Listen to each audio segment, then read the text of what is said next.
Hello दोस्तों, मैं हूं महेंद्र और आज हम जानेंगे लेखांकन समीकरण से जुड़ी कुछ ऐसे ही और लेन देन जो कि हमारे व्यापार के लिए बहुत ज़रूरी होता है। ऐसे तो देख लेते हैं हम लेखांकन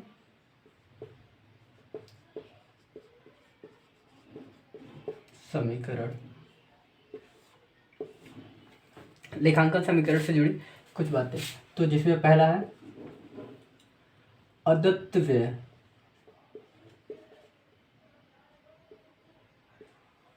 अदत्त व्यय यानी इंग्लिश में इसको आउटस्टैंडिंग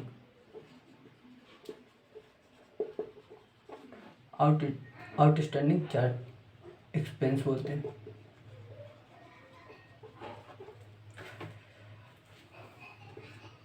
अदत्त व्यय आउटस्टैंडिंग एक्सपेंस यानी अदत्त व्यय यह व्यय होते हैं, यह कंपनी के लिए ऐसा व्यय होता है जिसका भुगतान कंपनी को करना होता है। मतलब कंपनी को अदत्त है, मतलब अदत्त यानी अभी उसको कंपनी को किसी और के प्रति चुकाना है। मतलब कंपनी ने किसी से कोई काम या फिर पैसे कुछ भी प्राप्त तो कर लिया है लेकिन अभी तक उसको दिया नहीं है। मतलब व्यय वो कंपनी के लिए व्यय तो ऊपर अर्जित हो गया है, मतलब व्यय देने के लिए वो कंपनी के पास एक तरह का दायित्व तो बन गया है लेकिन कंपनी ने अभी तक इसका भुगतान नहीं किया है। तो इसलिए यह कंपनी के लिए एक तरह का लायबिलिटी होती है, दायित्व होता है जिसका भुगतान कंपनी को करना होता है। तो लेखांकन समीकरण में हम अदत्त व्यय को कैपिटल में से माइनस कर देते हैं और फिर लायबिलिटी है, चूँकि ये एक तरह का हमारे लिए लायबिलिटी होता है इसलिए लायबिलिटी पक्ष में कैपिटल के बगल में ही इसका एक अलग कॉलम बना के इसका हम लेखा इसकी रकम उसके नीचे लिखते जाते हैं। जैसे हमारे लेखांकन समीकरण में एक तरफ एसेट्स होता है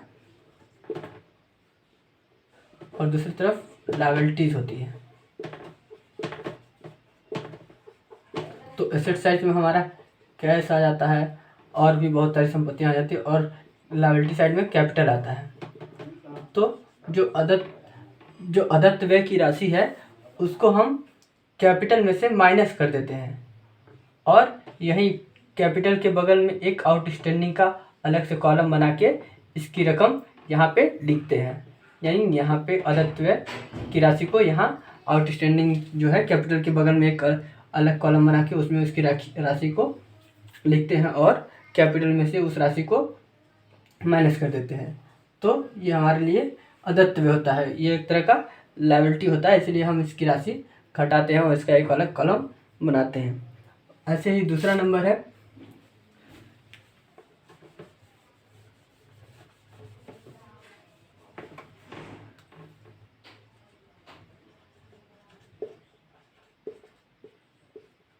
पूर्वदत्त व्यय यानी प्रीपेड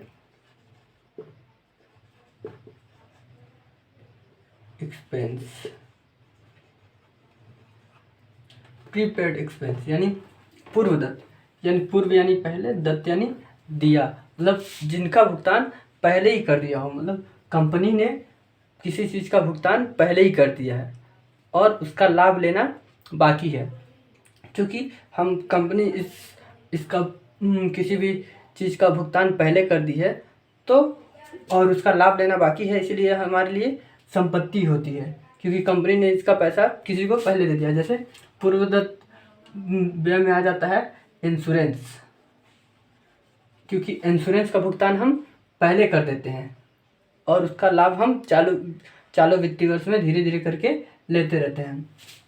तो पूर्वदत्त की राशि, क्योंकि पूर्वदत्त हमारे लिए एक तरह का एसेट्स है इसीलिए हम इसकी राशि को हम पैसे पूर्वदत्त की राशि को हम दे देते हैं पहले।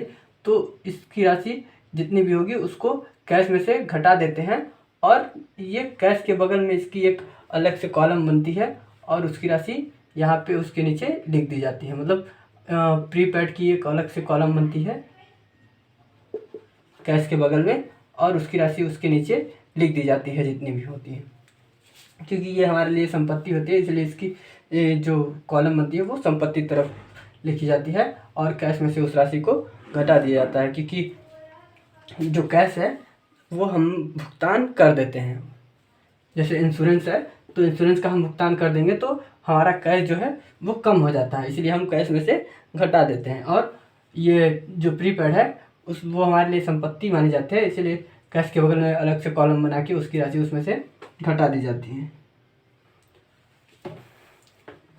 अब तीसरा नंबर है